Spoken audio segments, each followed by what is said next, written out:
Navy's #1 priority, and I see, and the Navy's budget backs that up, Senator. Good. Thank both of you, and thanks for the men and women that serve with you. Senator Warren. Thank you, Mr. Chairman. So President Trump has dragged us into war against Iran, and we're all paying the price. Service members have died, oil prices are soaring, and we are facing a global economic crisis over the Strait of Hormuz. One big reason, Donald Trump's go-it-alone approach to blowing up longstanding American alliances. He has insulted and tariffed just about everyone, and he launched this war alongside Israel without telling our other allies. And then, when he sees gas prices skyrocket, Donald Trump changes his tune and starts begging our allies to help us patrol the Strait of Hormuz. And our partners have said they want to help, but only if the fighting stops. Admiral Correll, U.S. Strategic Command is responsible for strategic deterrence and nuclear operations. And you have said repeatedly that alliances are critical to deterrence. So, Admiral, do Russia and China think that our alliances are strong when our partners refuse to help? My military assessment is that they continue to think they're very strong, and I think their China and Russia's behavior in terms of attempting to undermine those alliances demonstrates their continued concern for America's alliances. You know, I just have to say, your answer makes no sense to me. That Russia and China watch us insult our allies, then beg for their help, and then our allies don't give that help. And you think Russia and China think there's an alliance that's working just great. Look, it is not only an embarrassment when the president begs and our allies say no, it is a national security threat because our enemies take note of that.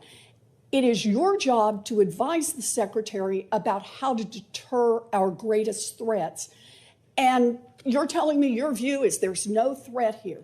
And I'm just telling you, that just does not bear credible analysis. So look, Trump has alienated many of our allies, and those costs are becoming clear. At the same time, we have launched war with Israeli Prime Minister Netanyahu, who seems to be pursuing a completely different set of objectives. And President Trump is unwilling or unable even to rein in Netanyahu. On March 18th, the Netanyahu government bombed one of the region's largest oil fields. Trump then posted that the U.S. didn't even know in advance and that we didn't want further oil strikes because of the economic danger that it would pose. So, Admiral, does it enhance strategic deterrence to have major partners undermining explicit U.S. policy goals? Senator, I respectfully disagree with your overall assessment. And, What part do you disagree with? That Trump posted that we didn't know and didn't agree with what Netanyahu did, but Netanyahu did it anyway? What part are you disagreeing with? Senator, I can just speak to my portfolio and my responsibilities. And, our capabilities remain ready to respond and deter. And they deter each and every day. I appreciate that, but that is not my question. My question is, does it enhance strategic deterrence to have major partners undermining explicit U.S. policy goals? Strong mill-to-mill relationships and our alliance network are part of our overall deterrence. Look, again, your answer just lacks any credibility. If this administration can't keep its main partner in line and can't keep its own story straight, then we've got a problem. In June, the White House issued a press release proclaiming that, quote, Iran's nuclear facilities have been obliterated and suggestions otherwise are fake news. And yet now, Iran's nuclear program is one of the many changing reasons that the administration has given for this war. So, Admiral Correll, let me ask one more. Does it help strategic deterrence when the White House changes its story minute by minute on the reasons for this war. Senator Warren, the witness on 3 occasions has said that he is declining to answer that question because he disagrees with the premise. I appreciate that members are able to make whatever points they want, but I think it's clear why he's unable to answer your question, because he completely disagrees with the premise. I'm glad that it's clear to you, Mr. Chairman, but with respect, I don't understand what part of the premise he disagrees with. I'm stating facts here. Well, and I'm asking if those facts are helpful for the United States or unhelpful for the United States. Admiral, you can answer the question if you're able. I have no further comments to make other than what I've previously said. Thank you, Senator Warren. Senator Cotton.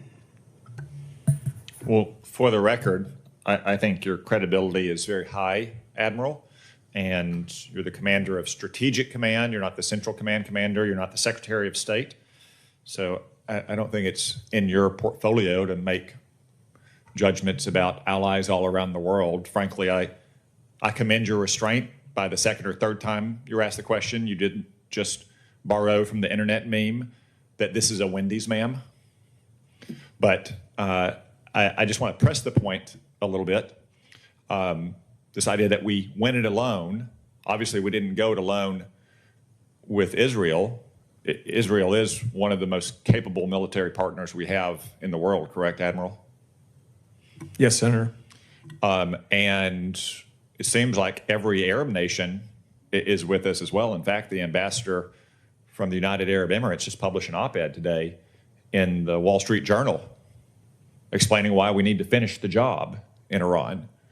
And the president of the UAE, Mohammed bin Zayed, has been an unflappable ally, as has the Crown Prince of Saudi Arabia, Mohammed bin Salman.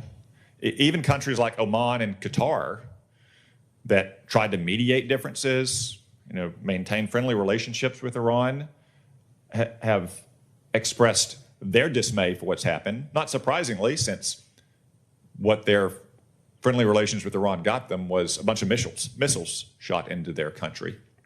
So I think it's far from accurate to say we are going it alone in this war against Iran's revolutionary terror regime.